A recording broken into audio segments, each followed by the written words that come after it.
નમસ્કાર, આપ જોઈ રહ્યા છો મંતવ્ય ન્યૂઝ અને સૌરાષ્ટ્ર ટુ સુરત સાથે હું છું આપની સાથે નંદરી। સમાચારોની શરૂઆત કરીશું। રાજકોટના અટકોટ પાસે 7 વર્ષીય બાળકી પર દુષ્કૃત્યનો મામલો સામે આવ્યો હતો। ઘટનાના માત્ર 43 દિવસમાં જ આરોપીને ફાંસીની સજા સંભળાવવામાં આવી છે। તો શું છે સમગ્ર અહેવાલ, આવો જોઈએ। રાજકોટમાં નિર્ભયાના આરોપીના આખરે ફાંસીની સજા।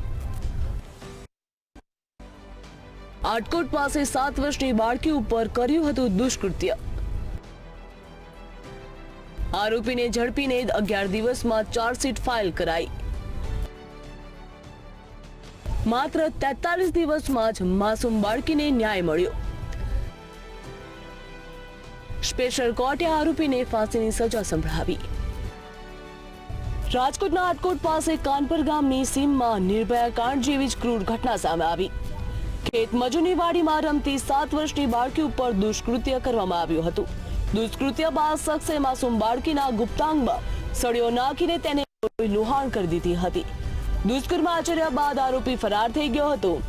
સમગ્ર બનાવની જાણ થતાની સાથે જ પોલીસે પોક્સો હેઠળ ફરિયાદ નોંધી કાયદેસરની કાર્યવાહી હાથ ધરી। આ કિસ્સાની અંદર આ કિસ્સો એટલો બધો ભયંકર હતો કે બાળકીના પિતાએ લેટર લખ્યો હતો, મારી બાળકીની આટલી ખરાબ હાલતમાં અને ખરાબ હાલત કરી છે તો એનો કેસ વહેલામાં વહેલો ચલાવવામાં આવે અને ફાંસીની સજા સંભળાવવામાં આવે।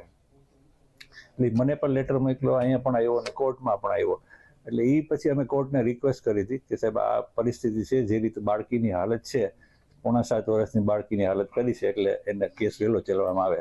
આ રાજકોટ ગ્રામ્ય જિલ્લાના આટકોટ પોલીસ સ્ટેશન વિસ્તારમાં 8 તારીખે એક પોક્સોનો અને રેપનો બનાવ બન્યો હતો, જેમાં ભોગ બનનાર બાળકી 7 વર્ષની હતી અને આ દુષ્કર્મ દરમિયાન આરોપીએ બાળકીના ગુપ્તાંગોમાં સળિયો નાખ્યો હતો અને 4-5 દિવસની સારવાર પછી બાળકી મેન્ટલી અને ફિઝિકલી હોશમાં આવી હતી।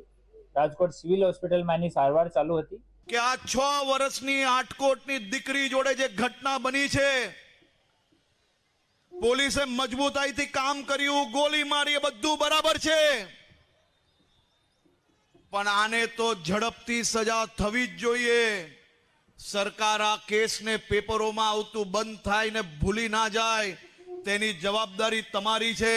મારી અનેક માતાઓનો મારી ઉપર ફોન આવ્યો હતો, એ બધી જ માતાઓને આજે કહેવા માંગુ છું કે તમે જે જવાબદારી આપી હતી એ માત્ર 40 દિવસમાં પૂર્ણ કરવામાં આવી છે। પોલીસે દુષ્કૃત્ય આચરનાર આરોપીને રામસિંહને ઝડપી પાડ્યો। પોલીસે આરોપીને ઝડપી પાડીને 11 દિવસમાં ચાર્જશીટ ફાઇલ કરી। કોર્ટે 35 દિવસમાં ચુકાદો આપી આરોપીને દોષિત ઠેરાવ્યો હતો, જે બાદ રાજકોટની સ્પેશિયલ કોર્ટે સજાનું એલાન કરવાનું બાકી હતું। સ્પેશિયલ કોર્ટના જજ વી.એ. રાણા સાહેબ દ્વારા ચુકાદો આપવામાં આવ્યો છે અને આખરે આરોપીને ફાંસીની સજા સંભળાવવામાં આવી। ઘટનાના માત્ર 43 દિવસમાં જ માસૂમ બાળકીને સાચો ન્યાય મળ્યો। ધ્રુવ કુંડેલ, મંતવ્ય ન્યૂઝ, રાજકોટ। અમરેલીના રાજુલામાં વિદ્યાર્થીની સાથે દુષ્કર્મ આચરવામાં આવ્યું હતું। શરીરની અણીએ યુવાને વારંવાર દુષ્કર્મ આચર્યું હતું। બીભત્સ ફોટા વાયરલ કરવાની ધમકી આપતો હતો। પીડિતાને લાંબા સમય સુધી બ્લેકમેલ પણ કરી હતી। ત્યારે આખરે પીડિત વિદ્યાર્થીનીએ ફરિયાદ નોંધાવી હતી। ફોટો વાયરલ કરવાની ધમકી આપી 80,000 રૂપિયા પડાવ્યા હતા। ત્યારબાદ વધુ 20 લાખની માંગ કરાઈ હોવાના આક્ષેપ કરવામાં આવ્યા છે। પીડિતાની ફરિયાદના આધારે પોલીસે વધુ તપાસ હાથ ધરી છે।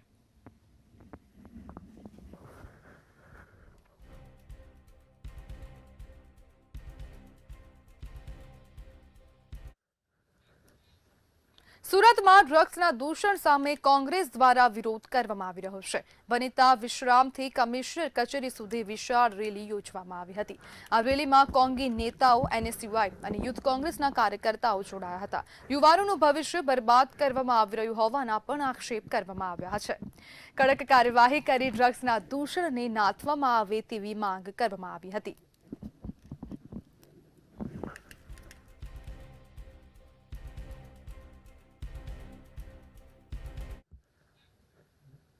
જૂનાગઢમાં આમ આદમી પાર્ટીના ધારાસભ્ય ગોપાલ ઇટાલિયા પર ફરી એક વખત જૂતું ફેંકવાની ઘટના બની છે.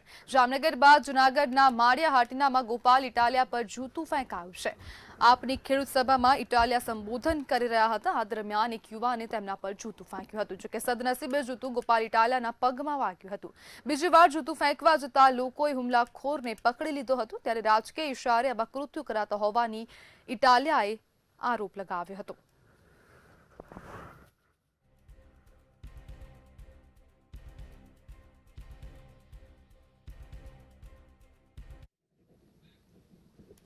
ગીર સોમનાથના મીટર ગેજ ટ્રેનો બંધ કરવાના નિર્ણયથી રોષ જોવા મળ્યો છે.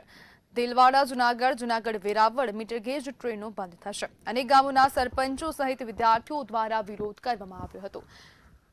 પ્રાંચી રોડ જંકશન પર દેલવાડાથી આવતી પેસેન્જર ટ્રેનને રોકાઈ હતી. રેલવેના મનસ્વી નિર્ણય સામે સરપંચો અને વિદ્યાર્થીઓમાં ભારે રોષ જોવા મળી રહ્યો છે. અપડાઉન કરતા વિદ્યાર્થીઓ અને સ્થાનિક લોકો ભારે મુશ્કેલીમાં મુકાયા છે.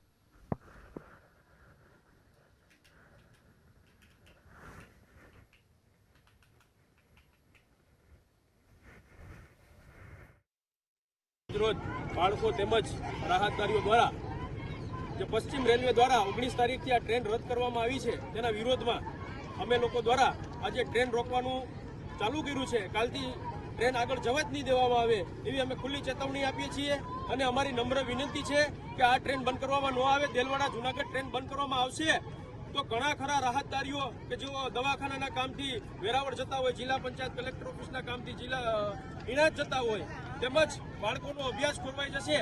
એટલે અમારી રેલવે તંત્રને એક નમ્ર રજૂઆત છે. જૂનાગઢના કેશોદ પોલીસ સ્ટેશનમાં આરોપીના કસ્ટોડિયલ ડેથની ઘટનાથી ચકચાર મચી છે. ધરપકડ વોરંટના આધારે લાવવામાં આવેલા આરોપી ધનસુખ હીરપરાની તબિયત લથડતા સારવાર દરમિયાન મોત નીપજ્યું હતું. સૂત્રોના જણાવ્યા મુજબ અટકાયત પૂર્વે જ આરોપીએ ઝેરી ટીકડા ખાધા હોવાની ચર્ચા છે. હાલ સમગ્ર મામલાની ગંભીરતા જોઈ એસપી દ્વારા તપાસ માંગરો ડીવાયએસપીને સોંપવામાં આવી છે.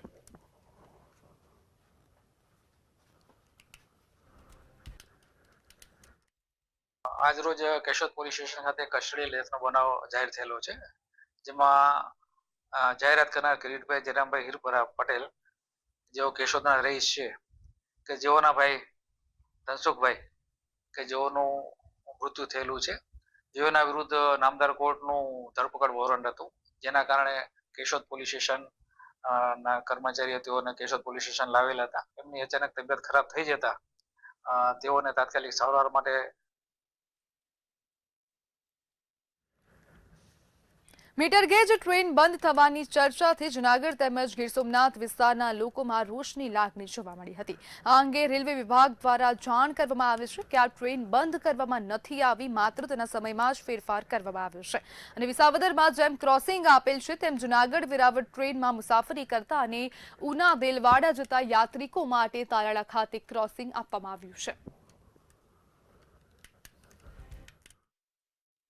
આઝાદી પહેલાની આ ટ્રેનને બંધ કરવાનો જે નિર્ણય કર્યો છે એની સામે 100% વિરોધ હોય. ફાટક લેસ કરવાનું કીધું હતું, અમે ટ્રેન લેસ કરવાનું નહોતું કીધું. જુનાગઢની પ્રજાએ ફાટક લેસ કરવાનું કીધું હતું. એને માટે કોઈની સુવિધાઓ છીનવવાનું કે ટ્રેન લેસ કરવાનું નહોતું કીધું. પણ આપણા સાંસદ શ્રી પણ ફાટક લેસ કરવાની દિશામાં ભૂલી ગયા છે કે ટ્રેન રદ કરી નાખવાનો જે નિર્ણય કર્યો છે એનો વિરોધ છે, રહેશે અને હંમેશા થાય. મને ખબર નથી પડતી કે રેલવેમાં કોઈ પણ ટ્રેન બંધ થાય તેના માટે બહુ લાંબી પ્રક્રિયા છે. એટલે પહેલી વાત તો એ છે કે આ દેલવાડા અને ઉના જવા માટેની જે ટ્રેન છે એ બંધ થવાની જ નથી, અને એ બંધ થવા માટેના કોઈ પણ પ્રયાસો અત્યારે થઈ રહ્યા નથી. કારણ કે કદાચ રૂટ ફેરવે એવું શક્ય છે, કારણ કે જુનાગઢ માટે જે ફાટક બંધ કરવાની છે તો ગાંધીગ્રામમાં સ્ટેશન કરે એટલા માટે કદાચ રૂટ ફેરવે એટલે ત્યાં પૂરી કરી દે, પણ બંધ કરવાની છે એ વાત સંપૂર્ણપણે અસ્થાને છે, બંધ કરવાના જ નથી. જુનાગઢ થી દેલવાડા જતી ટ્રેન છે તે બંધ થવાના સમાચારો લોકોમાં ફેલાયા હતા. ત્યારે લોકોની અંદર જે છે તે રેલવે તંત્ર સામે રોષ જોવા મળ્યો હતો, પરંતુ રેલવે તંત્ર દ્વારા એક પ્રેસ નોટના માધ્યમથી જણાવવામાં આવ્યું છે કે આ જે ટ્રેન છે તે ટ્રેન બંધ નથી થઈ, પરંતુ તેના સમયમાં જે છે તે ફેરફાર કરવામાં આવ્યો છે.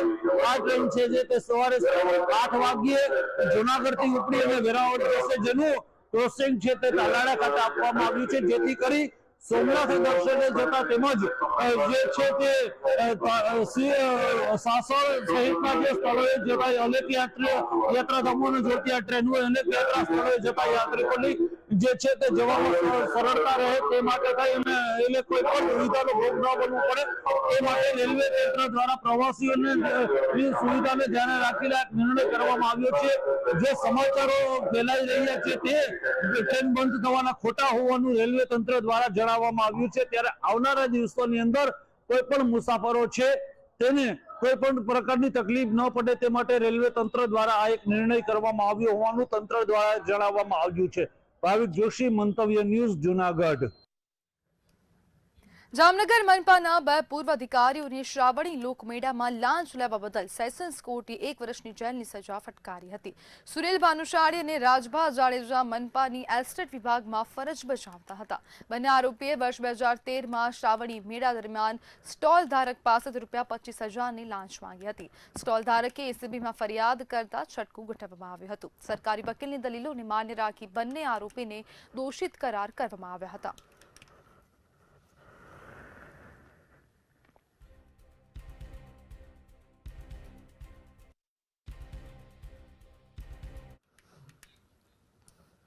ગઢડામાં ખાટકીવાડ વિસ્તારમાં એક જ કોમના 2 જૂથો વચ્ચે મારામારી હિંસક બની હતી. દુકાન પાસે મોટરસાયકલ મૂકવાની બાબતે સમગ્ર ઘટના પરિણમી હતી.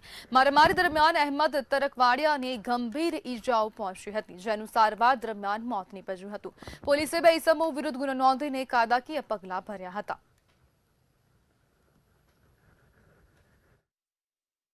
ઘટનામાં તો એવું છે કે મારી દુકાને જો ગાડી મારી પડી હતી મારા ઘર પાસે મારી દુકાને, એ બારામાં એ સામેવાળા રિયાને જે અમને મારા પપ્પાને મારી નાખ્યા એ લોકોએ ખાલી ખોટા હાચા બને ગાડીને વચમાં લાવી અને એમ કીધું કે તમે ગાડી અહીંયા ન રાખો. એક જાતનું બાનું કાઢીને અમારી યારે કોઈ પણ કોને ખબર કે પહેલેની દુશ્મની હશે કે શું હોય કાંઈ ખબર નથી મને. એ માટે મારા પપ્પાને ગાળું દીધી ને 7 જણા આવીને માથે હુમલો કરી, માથામાં પાઇપ મારી. બોટાદના તુરખા ગામે પરિવાર પર હુમલામાં મહિલાના મોતના મામલે મૃતદેહ ન સ્વીકારવાનો નિર્ણય કરાયો હતો. 13 જેટલા લોકોએ તીક્ષ્ણ હથિયારો વડે એક પરિવાર પર હુમલો કર્યો હતો. મૃતકના પરિવારજનોએ આરોપીઓ ન પકડાય ત્યાં સુધી મૃતદેહ નહીં સ્વીકારવાનો નિર્ણય કર્યો છે.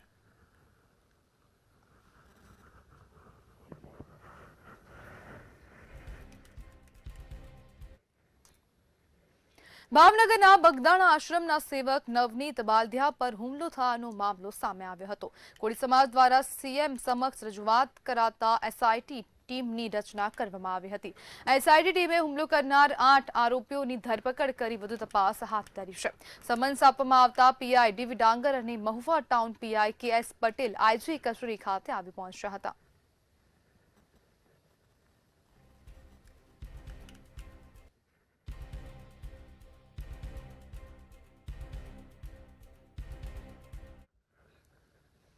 ધોરાજી ખાતે ભાદરબે ડેમમાંથી ઘેડ પંથકના ખેડૂતો માટે રવિ સિઝન માટે પાણી છોડવામાં આવ્યું છે.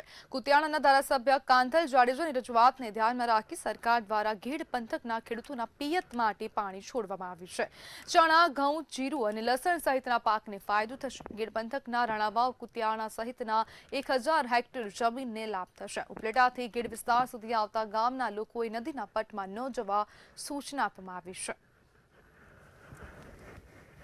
અમારે જે ઘેડ વિસ્તાર છે એ સૂકો પ્રદેશ છે અને વરસાદ આધારિત જ અમારી બધી ખેતી છે. ત્યાં અત્યારે છેલ્લા 14 વર્ષ ત્યાં ધારાસભ્ય પોતાને સૌ ખર્ચે 5 ડેમમાંથી પાણી છોડાવે છે. તો આ વખતે નિઃશુલ્ક પાણી અહીંયા ભાદર ડેમનું પાણી છોડાવે છે કાંદલભાઈની રજૂઆતને કારણે. તો અમે કાંદલભાઈ ધારાસભ્યનો ખૂબ ખૂબ આભાર માનીએ છીએ અને સાથે સાથે ભાજપ સરકારનો પણ આભાર માનીએ છીએ, કારણ કે આ વખતે નિઃશુલ્ક પાણી છોડાવ્યું છે. અને આ જે પાણી છોડવામાં આવ્યું છે કેટલા ગામોને ફાયદો છે? અહીંયાથી સાંભળો તો ધોરાજી તાલુકાના ગામડા જે નજીક આવે છે કાંઠા વિસ્તાર, ઉપલેટા તાલુકો, પછી કુતિયાણા, રાણાવાવ, પોરબંદરના જબરજસ્ત અમારે ફાયદો થાય છે. આજે કુતિયાણાના ધારાસભ્ય કાંધલભાઈ જાડેજા દ્વારા 14મી વખત ધોરાજી 2 ડેમમાંથી પાણી છોડવામાં આવ્યું. આવી જ રીતે અમીપુર ખારો, બાટવાનો ખારામાંથી અને બીજા 3 ડેમોમાંથી ખેડના લોકો માટે કાંધલભાઈ દ્વારા દર વર્ષે પાણી છોડવામાં આવે છે. ગઈ વખતેની ચૂંટણીમાં અમે ઘેડના લોકો પાસે જ્યાં પણ ગયા ત્યાં ગામડાઓમાં અમે આ એક જ વાતને ગામડાઓને પણ સૂર એક જ હતો કે કાંઈ અમારે કામ નથી, અમને બસ કાંધલભાઈ પાણી છોડાવી દે. આજ રોજ માનનીય ધારાસભ્ય શ્રી કાંધલભાઈ જાડેજાની રજૂઆત આવતા સરકારશ્રી દ્વારા મંજૂરી મળતા આજે ડેમમાં પાણી છોડવામાં આવેલું છે.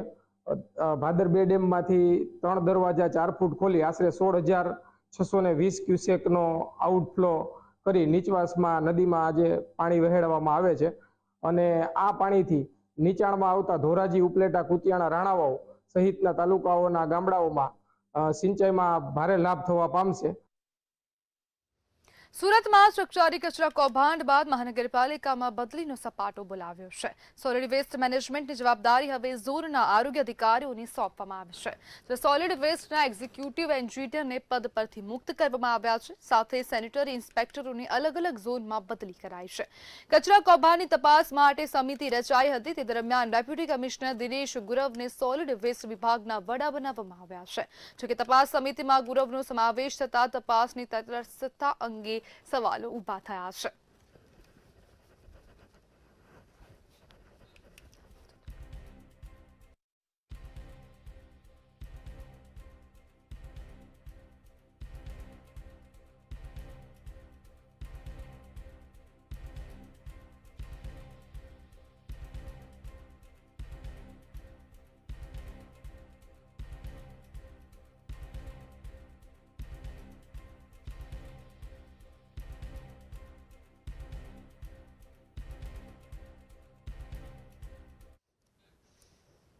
બોટાદ જિલ્લાના રાણપુરમાં આવેલ આરએમપી બેરિંગ કંપની સાથે દંપતીની 1.65 કરોડની ઠગાઈ ઉચાપત મામલે પોલીસ ફરિયાદ નોંધાઈ હતી.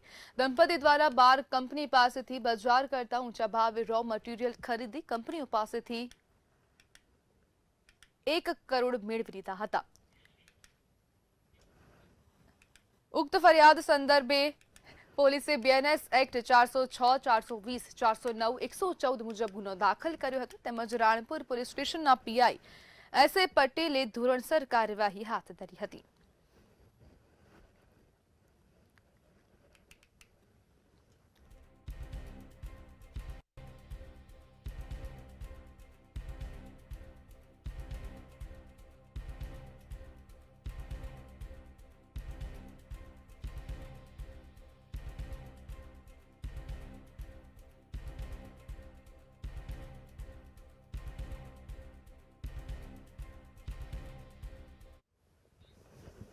ધ્રાંગધ્રા માલવણ હાઈવે પર વધુ એક અકસ્માત સર્જાયો. પેસેન્જર લેવા ઉભી રિક્ષા પાછળ ટ્રેલર ઘૂસી ગયું હતું. ટ્રેલરની જોરદાર ટક્કરથી રિક્ષા હવામાં ફંગોળાઈ હતી.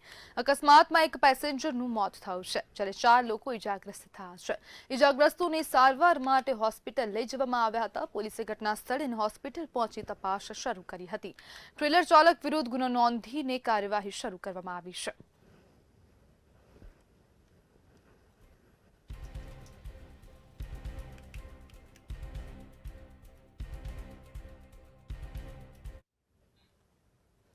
રાજકોટમાં વોર્ડ નંબર 9ના શિવપરા વિસ્તારની મહિલાઓ ગટરના ગંદા પાણી પ્રશ્ને રણચંડી બની હતી. મહિલાઓએ થાળી વગાડી રાજકોટ મહાનગરપાલિકા તંત્ર સામે ભારે વિરોધ નોંધાવ્યો હતો. પીવાના પાણી આવવાના સમયે જ ગટરનું પાણી છલકાય છે, તેમજ ગટરની કુંડીમાંથી ગંદુ પાણી બહાર નીકળતા લોકોમાં ભારે રોષ ફેલાયો છે. આ અંગે સ્થાનિક કોર્પોરેટરો અને અધિકારીઓને અનેકવાર રજૂઆતો કરવામાં આવી છે, પરંતુ લેખિત અને મૌખિક રજૂઆત બાદ પણ હજુ સ્થિતિ યથાવત છે. જ્યારે ગટરનું પાણી નીકળવાના કારણે વિસ્તારમાં રોગચાળાની ભીતિ ફેલાય છે.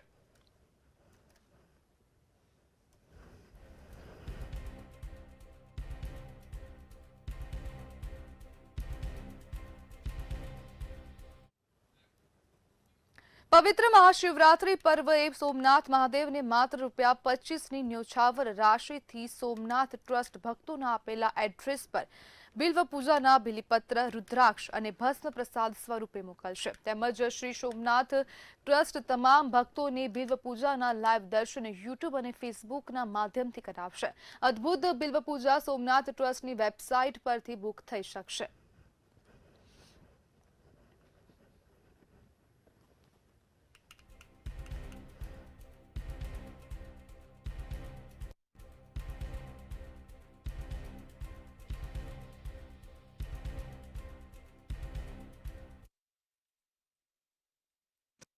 ટ્રસ્ટ દ્વારા સામાન્ય ભક્તો પણ ભગવાન સોમનાથને બિલીપત્ર ચડાવી શકે એ માટે છેલ્લા 3 વર્ષથી શ્રાવણ માસ તેમજ મહાશિવરાત્રિએ માત્ર 25 રૂપિયામાં લોકો બિલીપત્રની પૂજા કરી શકે એ માટેની ટ્રસ્ટ દ્વારા પૂજા લોન્ચ કરવામાં આવી હતી અને અત્યાર સુધીમાં લગભગ 12,65,000 લોકોએ આ પૂજાનો લાભ લીધો છે. આ વર્ષે પણ મહાશિવરાત્રિ પર્વે લોકો ઘરે બેઠા માત્ર 25 રૂપિયામાં ભગવાન સોમનાથના બિલીપત્ર ચડાવી શકે અને પ્રસાદ ઘરે બેઠા મેળવી શકે તે માટે આજ રોજ શ્રી સોમનાથ મંદિરના મુખ્ય પૂજારી દ્વારા આ પૂજા લોન્ચ કરવામાં આવી છે. સુરેન્દ્રનગરના પાટડીના માલવણ ગામે કિશોરને ગળામાં દોરી વાગતા ઈજાઓ પહોંચી છે. ચાઇનીઝ દોરી ગળામાં વાગતા લોહી લુહાણ હાલતમાં કિશોર ફસડાઈ પડ્યો હતો. 108ની મદદથી કિશોરને સારવાર માટે હોસ્પિટલમાં ખસેડવામાં આવ્યો હતો. જ્યારે પિતા પુત્ર મોટરસાયકલ પર પસાર થતા હતા ત્યારે આ ઘટના બની હતી.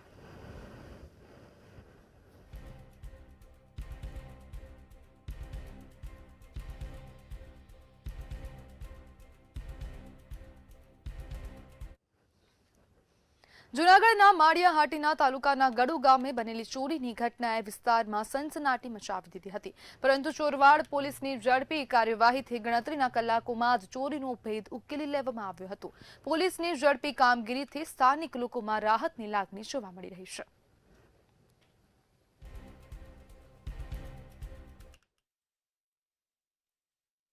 તાલુકાના ગડુ મુકામે મારા મામાના ઘરે એટલે કે અહીંયા ગઈકાલની રાત્રિના આગલી રાત્રિના 2:30 થી 3 વાગ્યાના સમયમાં 5 થી 6 ઈસમોએ ચોરી કરવાના ઈરાદે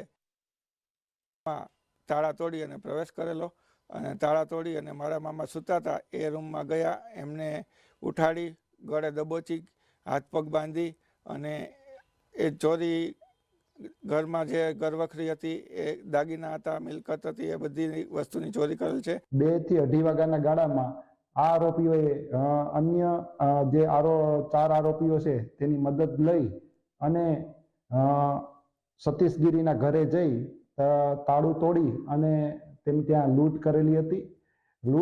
આ જે લૂંટ બનાવ બનેલ તેમાં જે સોનાના દાગીનાનો મુદ્દામાલ ગયેલ તે સંપૂર્ણ મુદ્દામાલ આરોપીઓ પાસેથી રિકવર કરવામાં આવેલ છે. તેમજ હાલ સમાચારમાં આગળ વાત કરીએ તો અમરેલી ખાતેથી સમાચાર સામે આવી રહ્યા છે. રાજુલા નાગરિક બેંકના પ્રમુખ અને ઉપપ્રમુખ બિનહરીફ રીતે ચૂંટાઈ આવ્યા છે.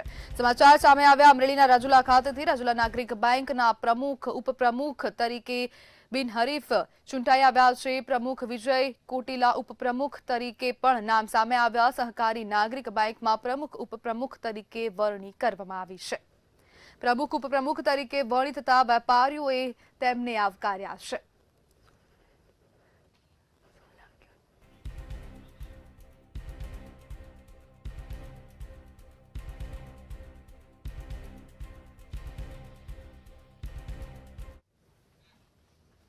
તો સમાચારમાં હાલ બસ આટલું જ. હવે જુઓ સીધો સંવાદ મારા સહયોગી રોનક સાથે.